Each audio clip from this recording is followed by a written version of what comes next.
Hola, muy buenas tardes. Mi nombre es Karina Hernández. El motivo por el cual nos encontramos aquí reunidos es para conocer la ponencia Observaciones al proceso de evaluación del impacto ambiental del proyecto Tren Maya en respuesta a la convocatoria emitida por la Secretaría de Medio Ambiente y Recursos Naturales, celebrada el día 3 de agosto en Champotón, Campeche. Sin más preámbulos, permítanme ceder el uso de la voz al doctor Eric Manuel Priego Brito para que inicie su ponencia, la cual podrán encontrar en el canal de YouTube de Priego Brito, así como en la página de la citada secretaría.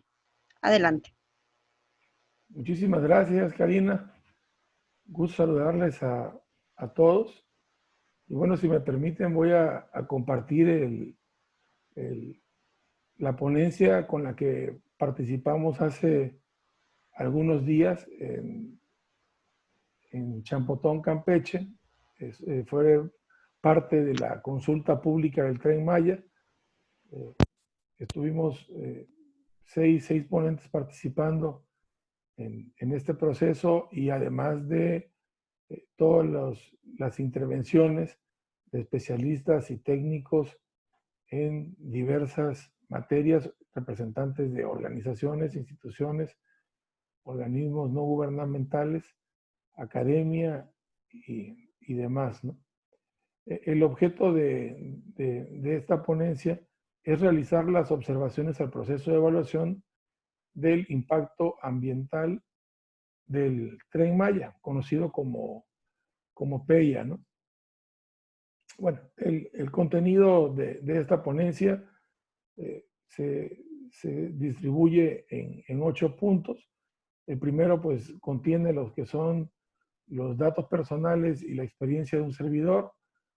Luego entramos con una parte o desde una perspectiva humanitaria y global, que es el compromiso de México y el tema de UNESCO.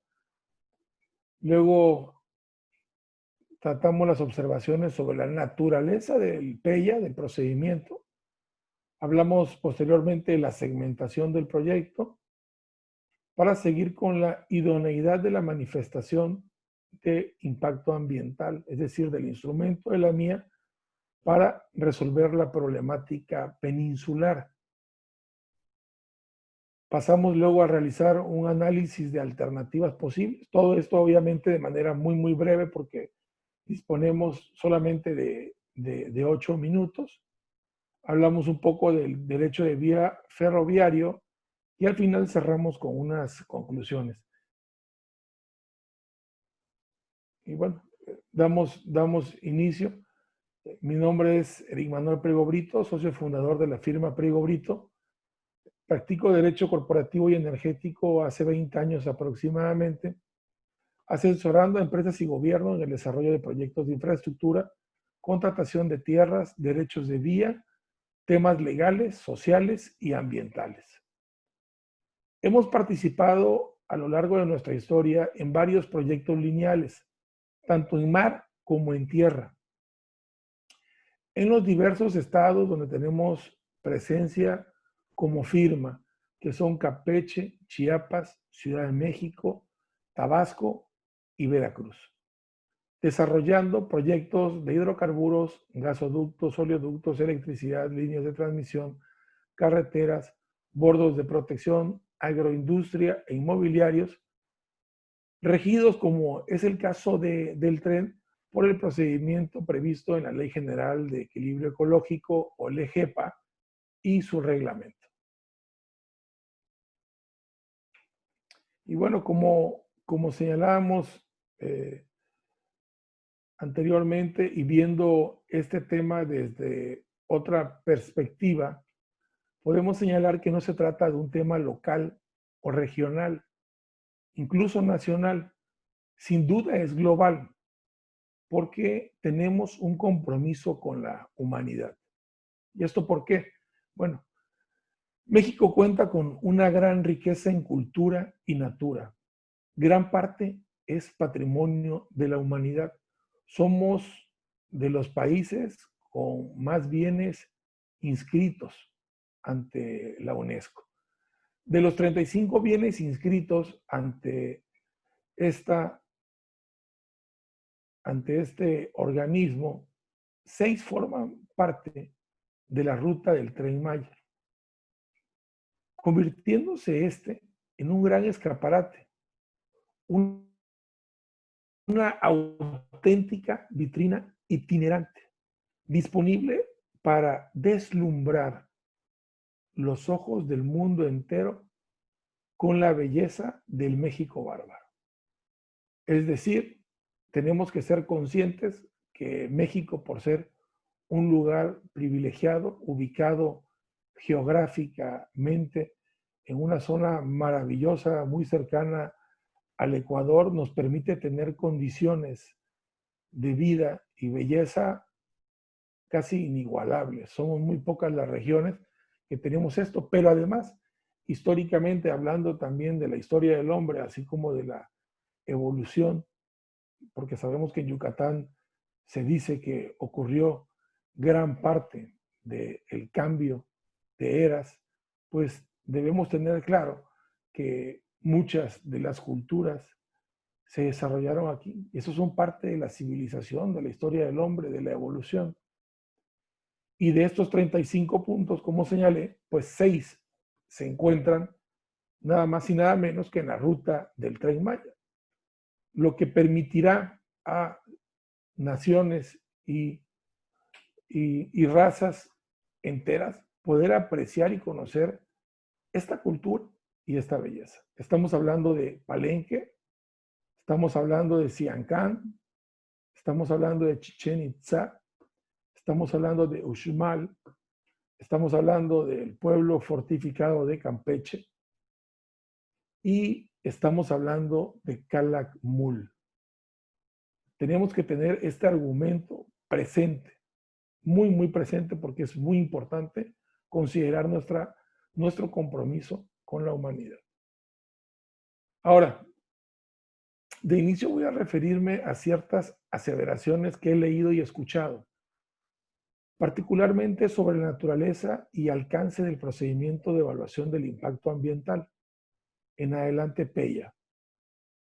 Hay quienes afirman, en mi opinión incorrectamente, que al someterse a la primera fase del tren al PEYA, se segmentó deliberadamente el proyecto.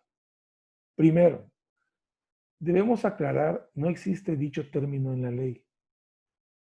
Ahora, según la literatura especializada, se dice hay segmentación cuando un promovente presenta aisladamente elementos de un proyecto con el fin de evitar la evaluación de sus impactos acumulados o sinérgicos, y así lograr que algunos de dichos elementos no sean evaluados por no causar de manera individual impactos ambientales significativos.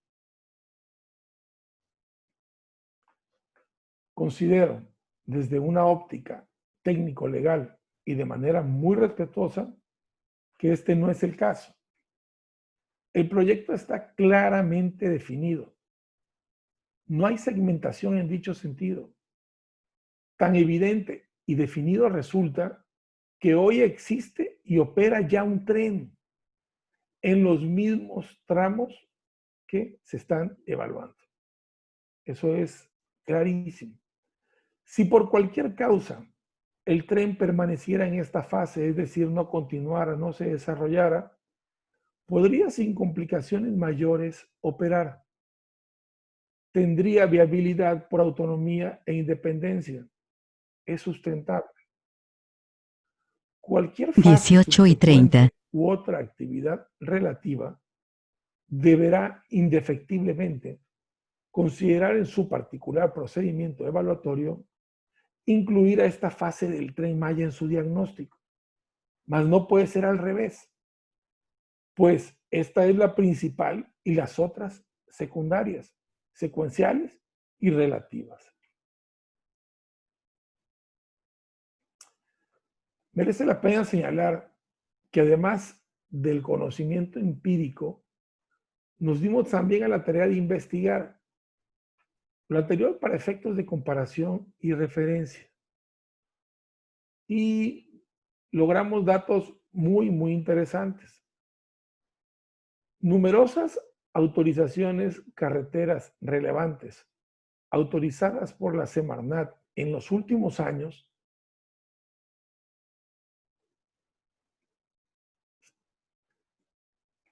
de tal ejercicio se evidenció que en ninguna se evalúa otra cosa que aspectos ambientales del proyecto. Es decir, no fueron a más, como está sucediendo ahorita. Por cierto, categórica y legalmente es lo único para lo cual Semarnat tiene atribuciones. Por ende, se puede decir, en lo que se refiere a vías de comunicación, particularmente a las carreteras en este país, todas se construyen por tramos. Nunca se ha pedido evaluar el proyecto entero. Ni nadie que yo tenga conocimiento ha argumentado su inviabilidad, pues jurídicamente es posible, es decir, es posible realizar el proyecto tal como se ha venido señalando.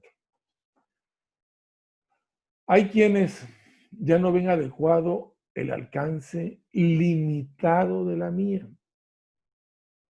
como si se tratase de un documento comodín, omnipotente, capaz de corregir la vasta problemática regional relativo a temas de agua, migración, turismo, pobreza, criminalidad, entre muchas otras. Pues debemos de tener muy claro que la mía es un documento que tiene sus alcances muy limitados. No puede ir más allá. Debemos aclarar el sistema regional ambiental de la mía no debe contemplar la península entera, pues no es un instrumento de política. No puede sustituir los instrumentos de política social, ambiental, criminal, cultural, etcétera. Es más, he escuchado a algunos que solicitan se realice una evaluación ambiental estratégica, instrumento que no existe en la legislación mexicana. La política ambiental mexicana, como hemos señalado, no se agota en la mía, es solo una parte de la misma. Ahora bien, creo este proyecto a través de sus estudios, evaluaciones, consultas y sobre todo también por los intereses que nacen y que están en juego, ha permitido despertar e identificar enormes intereses, enormes oportunidades. Tales ejercicios inclusivos, públicos y democráticos, ya que cualquiera de los que nos encontramos en este país podemos participar en los mismos, tal como lo hicimos nosotros, han evidenciado la problemática peninsular existente, las grandes carencias y deficiencias, que obviamente son producto y consecuencia de acciones y omisiones de muchísimas décadas, que obviamente no se pueden solucionar con un proyecto como el Tren Maya y más como si este tuviese el alcance para hacerlo. Y para ser más específicos, con el procedimiento del cual estamos hablando, con una manifestación de impacto ambiental. Por ende, paralelamente, debería elaborarse una estrategia legal encaminada a reordenar, o mejor dicho, a ordenar la península, pero desde una perspectiva ecocultural, objetiva y uniforme, bajo la visión compartida de formar una región de primer mundo. Eso es algo muy interesante y muy valioso, regida por estándares, los cuales permitan el desarrollo y crecimiento de todos los habitantes de manera indistinta, el acceso a un mejor nivel de vida y la generación de una conciencia colectiva, armónica, siempre respetuosa de la vida, la naturaleza y amante de la cultura. Ese sistema empático colaborativo debemos de forjarlo y desarrollarlo. Pero además debemos también comprometer a los inversionistas por medio de los instrumentos ya existentes de contenido local, de contenido regional, de contenido nacional, así como con todos los proyectos de impacto y desarrollo social, con todas las evaluaciones sociales que se requieren, pues que se comprometan también con el desarrollo social. Lo anterior, y esto sí quiero dejarlo muy claro, no es una utopía, es una realidad, es muy posible. Se ha demostrado en decenas de países que pueden existir regiones ejemplares. Hay países que tienen regiones, ciudades y zonas que soportan, pero además son el ejemplo y la cuna de la civilización en dichos países. Puede haber regiones ejemplares, puntas de lanza nacional. ¿Y cómo lo hacemos? Pues precisamente lo que necesitamos es orden, una organización, que es un tema muy diferente a lo que se ha estado eh, solicitando o peticionando, que cubra o cumpla la mía. Porque como decimos, esta se encuentra limitada, sus alcances no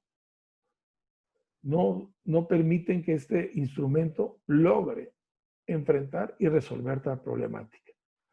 Lo que requerimos, sin lugar a dudas, es un ordenamiento ecológico de corte regional, compaginado con política pública eficiente y obviamente con una administración inteligente y honesta. Sin temor a equivocarme, puedo aseverar, esas son las formas. Ese es el instrumento idóneo y no la mía, como varios señalan o consideran actualmente. Y como bien señalé en un inicio, lo comento de una manera muy respetuosa y desde lo que es mi visión y percepción. Según lo señalado en la mía, la afectación será de poco más de 600 hectáreas. La pertinencia de trabajar sobre la vía existente, obviamente existente desde hace más de 100 años, es clara. La alternativa de construir las vías del tren en una ruta o trazo distinto al existente, a mí me resulta un sinsentido, tanto ambiental como social, como ecológicamente hablando. Tal vez podría ser un buen negocio o tal vez podría beneficiar a algunos sujetos determinados, pero no lo sería para el país y para su población. Y digo, vamos a reflexionar un poco. Merece la pena preguntarnos, ¿por qué no aprovechar lo ya existente, lo ya afectado, como se está haciendo? Sería ilógico e ineficiente no hacerlo. Implicaría afectaciones a varias miles de hectáreas, daños, pagos y conflictos. Insisto, ¿a quiénes beneficia hacerlo de otra manera? Pensemos un poco. ¿Qué administrador eficiente volvería a pagar lo ya pagado y pelear lo ya peleado? Permítase la siguiente comparación. Y aquí vamos a volver a referirnos a la ruta o al trazo. Como sucede en la industria petrolera, si deseamos producir petróleo, solo hay una zona posible para perforar. Y ese lugar es donde se encuentra el yacimiento. Si perforas en zonas infértiles, pues no vas a extraer nada. Es como en materia de minería. Si vas a excavar, pues tienes que hacerlo donde se encuentra la veta. En este caso, no hay alternativa de trazo que resulte mejor para la nación. El análisis de alternativas se restringe entonces a la mejor manera de realizar la actividad y también ponderando costo y beneficio, tipos de vías, de descansa rieles, máquinas ferroviarias, indemnizaciones, entre otros. Me permito sugerir además, en relación con esto mismo, que en el derecho de vía, que es concomitante a todo proyecto lineal, ya sea concesión ferroviaria, carretera, gasoducto o líneas de transmisión, el despalme sin cambio de uso de suelo forestal no solo no viola dicha ley, sino que es un requisito necesario para mantener en buen estado la concesión y el correcto funcionamiento de la vía de comunicación para seguridad de los usuarios. Como dije al inicio, presto servicios al sector privado, tanto para empresas mexicanas como extranjeras, apegadas a la legalidad y a las mejores prácticas de la industria respectiva del sector que se trate. Cualquiera que sea el origen lícito del capital invertido en nuestro país y región, siempre debe ser garantizado por la seguridad y el Estado de Derecho. El Estado de Derecho es indispensable para el desarrollo. Es indispensable. Tanto el Estado de Derecho como el combate a la corrupción. Por ende, no debemos confundir con la información o tratar de afectar o sabotear proyectos que sí van a generar un desarrollo actuando fuera de la ley, tratando de investir como acciones legítimas intereses políticos o económicos. Eso, honestamente, en nuestra práctica diaria sucede muchísimo. Investimos o revestimos como un tema social, dándole una naturaleza o una justificación de índole ambiental, la forma para lograr un beneficio económico. A veces, y cuando son justificados, cuando son legales, cuando son legítimos, son válidos. Se tienen que compensar, se tienen que indemnizar, pero el hecho de que se haga de una manera totalmente desapegada a derecho, solamente con la finalidad de lograr un lucro y sin tener tampoco el derecho a hacerlo, precisamente tratando de afectar los proyectos, tampoco es válido. Yo respeto y aprecio a todos los que lo hacen de manera correcta y con fundamento. Eso siempre debe tratarse y siempre debe indemnizarse. Lo que está mal es que existan grupos que se aprovechen de esto para sacar algún beneficio, ¿no? Un proyecto de esta dimensión debe estar blindado y congraciado con todas las partes relacionadas, con todos los actores que van a intervenir en ese proyecto. Sabemos que no es posible por experiencia conciliar todos los intereses, pero sí se deben de considerar los de la mayoría,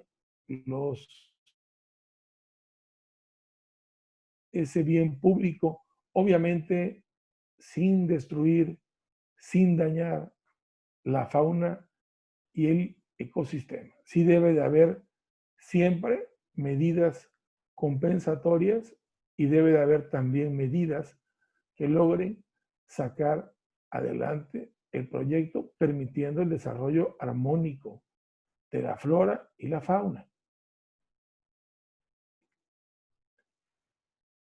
El sureste merece y tiene mucho que ofrecer a México.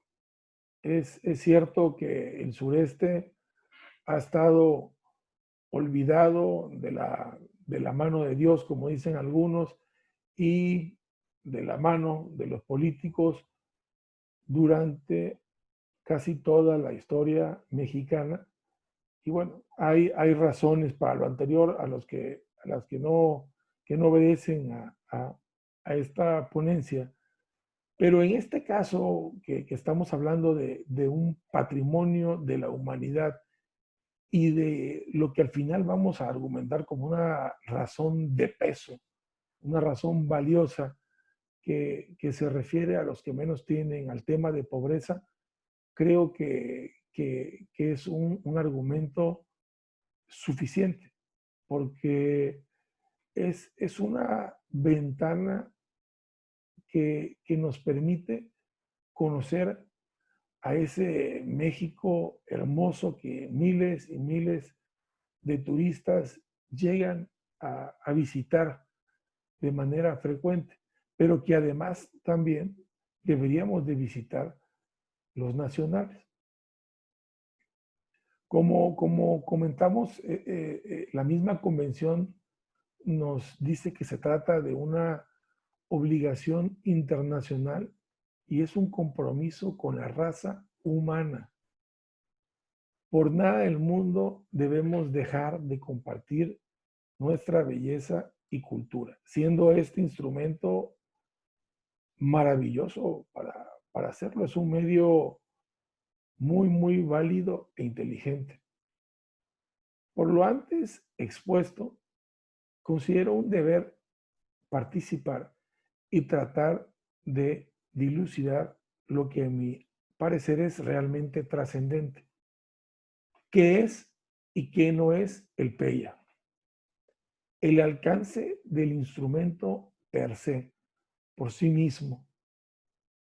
El fondo ya lo evaluará la autoridad.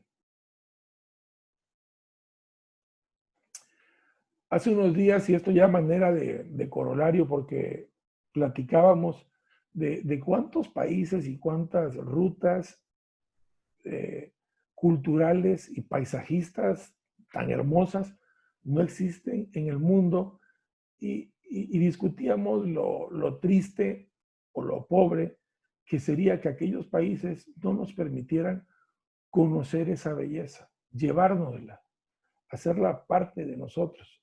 Hablamos de los fiordos, hablamos del transiberiano, de muchas y muchas rutas que existen en el mundo que nos permiten conocer las maravillas. Y platicando la ponencia con el filósofo de ascendencia zapateca, Andrés Sauri, me comentaba sobre su experiencia respecto a la importancia y vida que llevan los trenes a los pueblos. Y es una historia, me parece, muy bonita.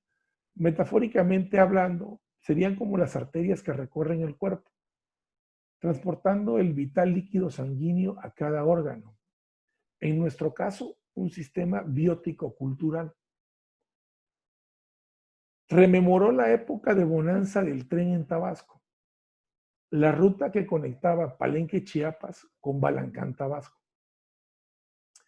sobre cómo las economías se desarrollaron en la vega de las vías. Los pueblos estaban vivos, llenos de misticismo, algarabía, folclore, esa cultura viajera, riqueza, había riqueza. Aunque como todo, sí, también había criminalidad. Fue parte de lo que me comentaba Andrés. Y concluyó, bueno, tristemente, cuando el tren se abandonó a su suerte, cuando dejó de funcionar, de mantenerse como, como se debía, los pueblos siguieron la misma suerte de la gran bestia de acero. Hoy son pueblos fantasma como Mactum o el Águila. Yo pensé, quiero eso de vuelta, pero mucho mejor. Y creo el Tren Maya no solo lo traería a Tabasco, lo traería a toda la península, al sureste del país. Como conclusión, y esto creo que merece la pena reflexionarlo porque además de los numerosos estudios que así lo acreditan, creo que debemos de hacer conciencia y ponderar. Quiero aclarar porque nuestra ponencia o esta participación se encuentra limitada al tema ambiental. Desde una perspectiva ambiental, presentamos nuestras observaciones ajenas al tema económico-financiero. No estoy o no estamos discutiendo el tema de rentabilidad y ni tampoco otros puntos que los cuales en lo personal yo considero favorables, porque no solamente tenemos que hablar de una rentabilidad económica, el desarrollo implica mucho más. Entonces hablamos también de una rentabilidad social, hablamos de beneficios como en el turismo, transporte, comunicación, empleo, cultura, combate a la desigualdad y la pobreza. La consulta, como señalamos, es limitada a la materia ambiental y por eso vamos a cerrar tratando de vincular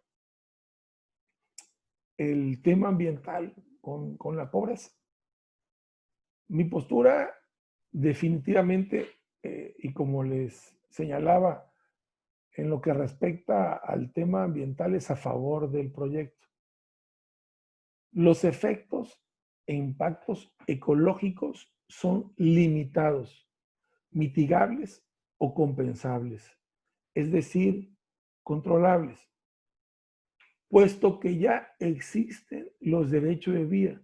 En su gran mayoría, este proyecto se va a desarrollar sobre derechos de vía ya existentes.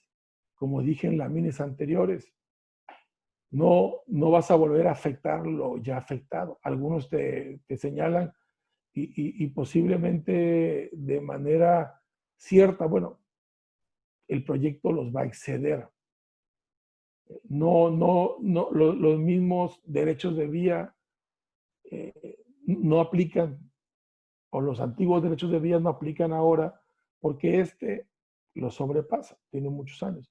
Bueno, si bien es cierto, puede haber tramos o trazos donde se excedan, pues estos deberán adecuarse y tratarse con las medidas que estamos señalando, ¿no? Mitigarlos y compensarlos. Pero son mucho menores. Estamos hablando de 1.500 kilómetros y es un proyecto enorme, ¿no? Para los que existen en el mundo, este proyecto es de los más grandes, ¿no?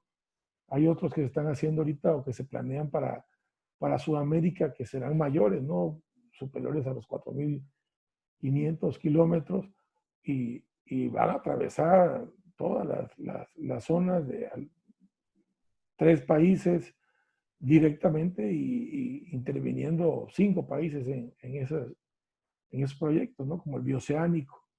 Pero aquí lo importante es decir que al señalar que los derechos de vía ya existen, tenemos que señalar que los impactos ambientales significativos ya acontecieron. Es decir, ya se dieron. Entonces, además de todo lo señalado, y algo que en lo personal me parece muy importante,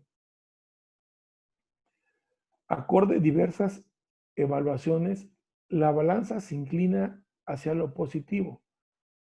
Me parecen, me parecen valiosos los trabajos y respaldo de ONU Habitat, ya que el proyecto se encuentra alineado a los Objetivos de Desarrollo Sostenible 2030.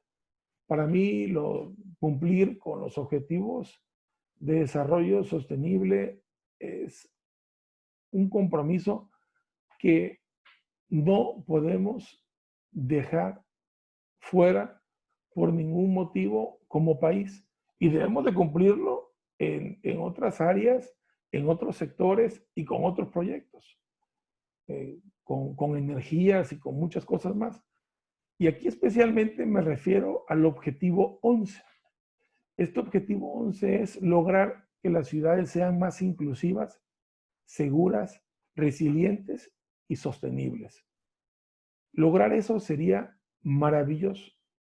Entonces, que tengamos un organismo que está al menos vigilando y asesorando a nuestro país para lograrlo es un punto, es un plus. Y ya para concluir de manera muy breve y bajo esta tesitura, voy a concluir señalando que no existe peor impacto que la pobreza. Definitivamente no existe nada peor. Mayores desgracias que ignorancia y malestar. Malestar en el sentido estricto a todo el estado de bienestar. ¿Cuánto malestar tenemos en México? ¿Cuánta pobreza tenemos en México? Definitivamente, esos males, sin duda, generan mayor impacto contra el ambiente que este o cualquier otro proyecto de infraestructura en el mundo. No me resta nada más que agradecer esta participación, combinar a las autoridades para desarrollar este proyecto apegado a derecho, respetando todos los derechos humanos y todos los derechos inherentes a las razas y culturas que se encuentran inmersas en este proyecto. En este acto someto este escrito a Semarnat para que forme parte del expediente de proyecto. Muchas gracias.